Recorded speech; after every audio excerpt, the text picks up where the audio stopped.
Hey folks, I'm Eddie G, DM Fumble, and this is another episode of Fumbling Around, where I look at all things related to D&D, Dragonlance, or whatever interests me at the moment. And today it's book report time, featuring Slaying the Dragon by Ben Riggs. This is the secret history of Dungeons & Dragons. Slaying the Dragon is a nonfiction book. It's basically a corporate biography of TSR, its success and its many failures. By coincidence, I was already reading this book when all of the brouhaha over WoTC and the OGL started. You can check out my past videos to see those.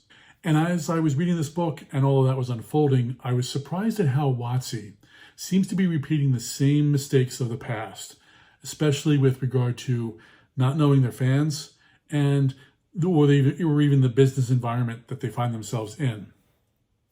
This book is broken up into 4 major sections. Part 1 is the founding and early growth of TSR under Gary Gygax. Part 2 is the Lorraine Williams era, including massive growth along with some massive failures. Part 3 is the crash and burn of TSR. The final section is the salvation of D&D by Wizards of the Coast. If you're not familiar with the history of TSR, this is a great book introduction. And if you know some or a lot of the history of TSR's past, you'll still find some new details contained within.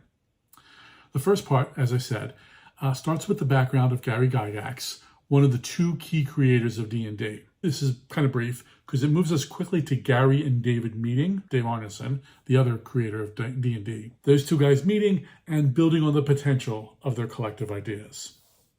The first section covers the meteoric sales of the game, along with the rise of the book division, in no small part due to the original Dragonlance trilogy. It also introduces us to the Bloom brothers, co-owners who have a significant impact, both good and bad, on the history of the company.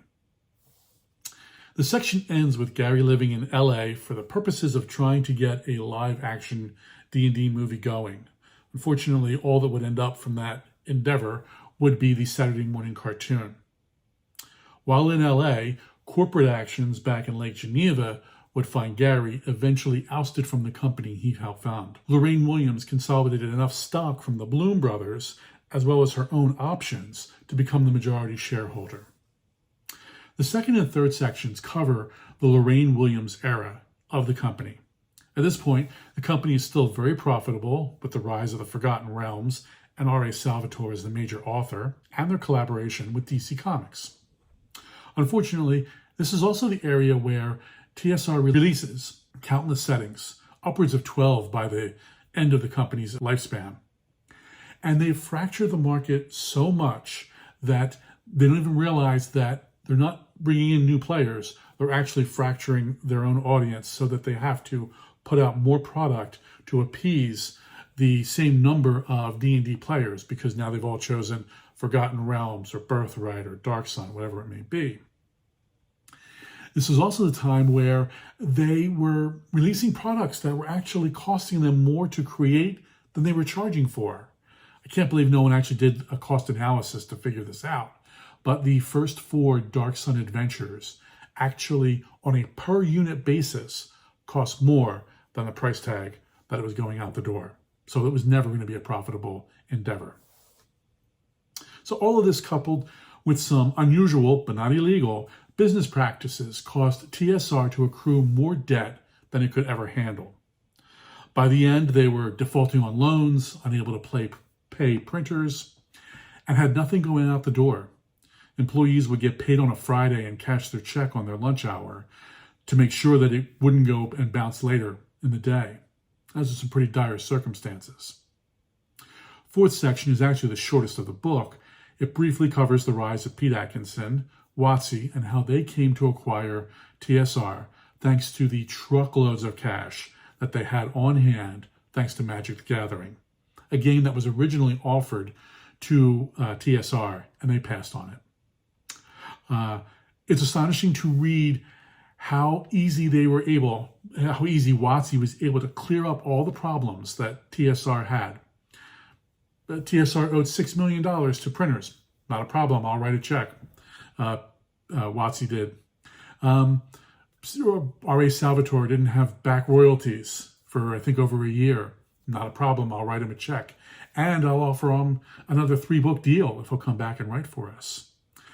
They would do this again and again because they had so much cash on hand. Again, thanks to that Magic the Gathering.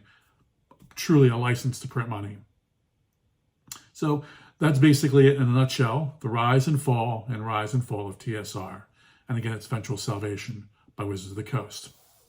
So what are my thoughts overall? Well, 3 things.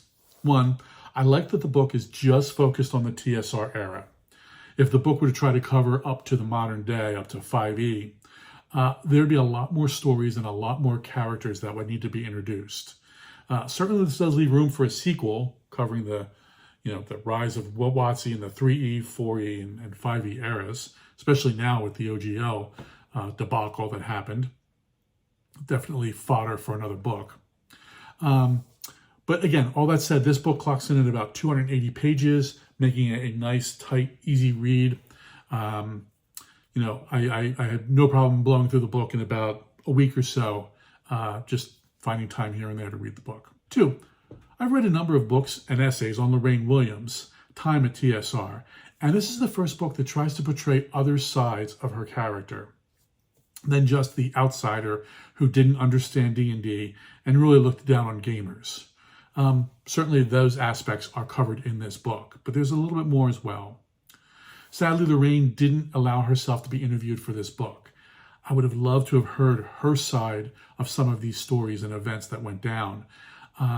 But it just seems like maybe she wants to have the whole thing behind her, especially since she is often cast as the villain because of her part in the 2 major dark events in the history of TSR, the expulsion of Gary Gygax and the crumbling of TSR. 3rd, the book really does a great job of showing all the mistakes TSR made during both the Gygax and the Williams tenure. From weird acquisitions, like buying a needlepoint company. How does that fit into the D&D aesthetic or the gamer mentality? Also to the poor relationships that, again, all through its history, they've had with the designers, developers, and book authors. And finally, we get to see at the very end of its life cycle, TSR as a company that is still creating products, even though they couldn't print a single thing. The designers and developers would finish their work. They would put it in a plastic baggie, the master copies and discs and artwork or whatever it might be. They would go in a room and they would just put it down on a table, and that was it. Because, again, they couldn't release anything. So they were doing this work. They had no way of actually bringing cash in, no way of actually becoming a viable company again. This aspect or this story really just sounded like the musicians playing on the deck at the sinking of the Titanic, quite honestly. If you're interested in the history of D&D and TSR, this is a great first book to start with. Also note that there is a suggested reading part at the end of this book, and those are some books I've also read and would recommend as well, and a few more that are on my list as follow-up reading that I want to do. I hope you enjoy this book as much as I did. If you're not sure that you want to buy it, do like I did.